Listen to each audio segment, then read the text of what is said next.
मैं इंद्रजीत वर्मा और आप इस समय देख रहे हैं हमारी स्क्रीन पर कि शहर के कुछ मौजूद गणमान्य व्यक्ति हमारे साथ जुड़ने जा रहे हैं। जी आपको बता दें, सिटीजन ग्रीवेंसेस कमेटी की जो शिक्षा कमेटी की उप कमेटी है, उनके कुछ लोग हमारे साथ यहाँ जुड़ने जा रहे हैं। और ये आज जो है यहाँ पर शिक्षा विभाग के जो यहाँ सर्वा है मैडम, उनसे मिलने के लिए आए हुए थे। सर, आप किस मुद्दों को लेकर के यहाँ पर पहुँचे और क्या कुछ अपने मुद्दों को वहाँ पर रखा, आप हमें कुछ बताएं। मैं डॉक्टर एस.के. गोयल, प्रधान शिक्षा उप समिति सिटीजन ग्रीवेंसेस कमेटी। हम बहुत कई दिनों से ये चर्चा अखबार के माध्यम से, पब्लिक के माध्यम से सुन रहे थे कि कई प्रकार की जो है वो बच्चों को, पेरेंट्स को दिक्कत आ रही थी बुक्स के बारे में और फीस के बारे में। विशेष रूप से आज जब madam DO Mrs Sudesh Tukral को मिले, उनका रिस्पॉन्स हमारे पेरेंट्स के प्रति बहुत अच्छा रहा। उन्होंने हमें ये बतलाया कि भाई हमने अपनी कमेटी बनाई है और कमेटी बना करके आज ही हम उनसे रिपोर्ट मांगेंगे। जो कमेटी बनाई गई वो डिप्टी डीओ और बीओ के मेंबर्स के साथ उन्होंने वो कमेटी बनाई गई है और हम जल्दी ही अगर कोई किसी प्रकार की हमें शिकायत मिलती है तो उसके ऊपर कार्रवाई करेंगे। दूसरी बात हमने उनके साथ डिस्कस की कि भाई हर प्राइवेट स्कूल वाले हर साल जो है वो फीस बढ़ा देते हैं बगैर उसके फॉर्म 6 की, जो हमारी एक भरना ज़रूरी है, उसको भरे बगैर ही वो फीस बढ़ा देते हैं। तो उन्होंने उसके बारे में अपनी असमर्थता जाहिर की। उन्होंने कहा कि भाई हम, क्योंकि पोर्टल हमारा इस बार नहीं खुला है तो इसलिए हम असमर्थ हैं उसके बारे में जानने के लिए। और दूसरी बात यह है कि इस काम के लिए हम इसी साल नहीं बल्कि पिछले 10 वर्षों से लगे हुए हैं कि पेरेंट्स के ऊपर जो कई सौ करोड़ का बोझ बढ़ता है। एनसीईआरटी की किताबों की बजाय हम प्राइवेट पब्लिशर्स की बुक्स लगाते हैं, तो वो हम कोशिश करें कि वो कम हो। हम आपको ये भी एक जानकारी देना चाहेंगे कि प्रति वर्ष हमारी सीजीसी के मेंबर्स लगभग 20 से 25 गवर्नमेंट स्कूल और 20 से 25 जो है प्राइवेट स्कूल विजिट करते हैं। और जब वो विजिट करते हैं तो उसमें वो ये जानकारी प्राप्त करते हैं कि ये स्कूलों में किस प्रकार की प्रॉब्लम जो है वो टीचर्स को है, बच्चों को है। बच्चों के माध्यम से ये जानने की कोशिश करते हैं उनके पेरेंट्स को है, और हम कोशिश करते हैं कि उनको एडीसी के माध्यम से वो सारी रिपोर्ट हम उनको सबमिट करते हैं, डीओ साहब को सबमिट करते हैं और उनसे कोशिश करते हैं कि जो हमें वहाँ पर समस्याएं पता चली उनका निवारण कराएं। और हम प्रति वर्ष जब स्कूलों में जाते हैं तो बच्चों को मॉरल एजुकेशन के बारे में, उनकी जनरल नॉलेज के बारे में, उनकी सब्जेक्ट्स के बारे में, हम उन सब सड़क नियमों के बारे में कि किस प्रकार से बच्चों को सड़कों पर चलना चाहिए, टू व्हीलर चलाना चाहिए।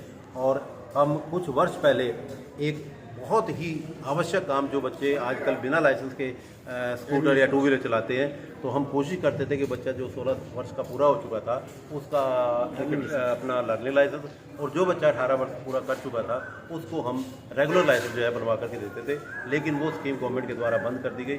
हम ये भी प्रार्थना करते हैं कि हमें वो स्कीम जो है दोबारा से लागू की जाए ताकि हम उसमें भी एडमिनिस्ट्रेशन का हेल्प कर सकें। सर, आप क्या कहना चाहेंगे गोयल जी कि जैसे अभी बताया, बहुत विस्तार पूर्वक इन्होंने बताया, वो बात हमें बताओ जो इन्होंने अभी तक ना बताई है। मैं सब दयानंद अरोड़ा, मैं सब कमेटी का वाइस चेयरमैन हूँ। जैसे डॉक्टर साहब ने बताया कि बड़ी ब्राह्मण स्कूल जो है ना वो एनसीईआरटी किताबों के बजाय ना प्राइवेट परिसर की महंगी पुस्तकें लगाते हैं। तो उसी बारे में हमारा मेन मुद्दा था। तो वो मैडम ने इंश्योरेंस दिया है कि हम स्कूलों में जाके बस्ते चेक करेंगे क्या एक्चुअली वहाँ पे एनसीईआरटी की किताबें हैं या प्राइवेट पब्लिशर की हैं। तो अगर ये कार्रवाई पूरी हो गई तो हमारा मतलब पूरा मकसद पूरा हो जाएगा। सर, आप क्या कहना चाहेंगे? मैं professor R.K. Gaur, secretary of the education society.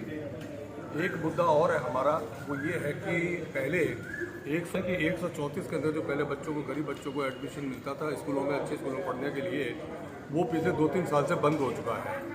और अभी एक जो प्राइवेट स्कूल के डेलीगेशन है वो मिले थे विधायक जी को, हमारे जगमोहन जी गांधी को। तो वहाँ पर उनके प्रधान जी के द्वारा ये कहा गया था कि भाई हमें अगर गरीब बच्चे हैं तो हमें दो, हम उनको पढ़ाएंगे, चाहे 1000 दो, 500 दो, इस बात का गया। तो आज हमने मैडम से ये भी रिक्वेस्ट की कि जैसा उन्होंने हमें इन्वाइट किया है तो हमें चाहिए कि भाई आप ऐसे बच्चों को एकत्रित करके स्कूलों में उनको पढ़ने की शिक्षा देने की उनको इजाज़त दी जाए, उस पर कार्रवाई की जाए। सर, आप हमें बताएं, आप भी वाइस चेयरमैन सड़क सुरक्षा। मैं तो यही कहूँगा कि हमारे प्रोफेसर डॉक्टर एस.के. गोयल जी ने बड़ी डिटेल में बातें बताई हैं और मेमोरेंडम हमने दिए हैं। और मैं प्रशासन को यही अपील करूंगा, यही प्रार्थना करूंगा, जो मेमोरेंडम हमने दिए हैं फीस के बारे या NCERT किताबों के बारे या बच्चों के दाखिले के बारे, उन पर वो है ध्यान दिया जाए। यही मेरे ये प्रार्थना और अपील है। धन्यवाद। तो जैसा कि अभी आपको हमने यहाँ दिखाया कि ग्रीवेंसेस कमेटी के जो मेम्बरान यहाँ हमारे साथ जुड़े हुए थे, उन्होंने अपनी सारी बातों को यहाँ रखा। और आपको फिर बता दें कि जो स्कूल वाले एक फार्म देते हैं, फार्म 6 जो है 6 ये फार्म भर के देते हैं, और उसी आधार पे जो है एडमिशन के अंदर जब बच्चों को कठिनाई आती है तब जो है भागते हैं शिक्षा विभाग के अधिकारियों की ओर। लेकिन आपको हम बता दें कि हमारे सूत्रों अनुसार पिछले कई महीनों से जो है इस प्रकार का पोर्टल जो है बंद पड़ा हुआ है। और इस बारे में कई बार जो है ग्रीवेंसेस कमेटी के, जी हाँ, सिटीजन ग्रीवेंसेस कमेटी के मेम्बरान शिक्षा विभाग के अधिकारियों को भी यहाँ पर मिल चुके हैं, लेकिन अभी तक जो है वह पोर्टल यहाँ शुरू नहीं हो पाया। फिलहाल आप सभी हमारे साथ बने रहेगा।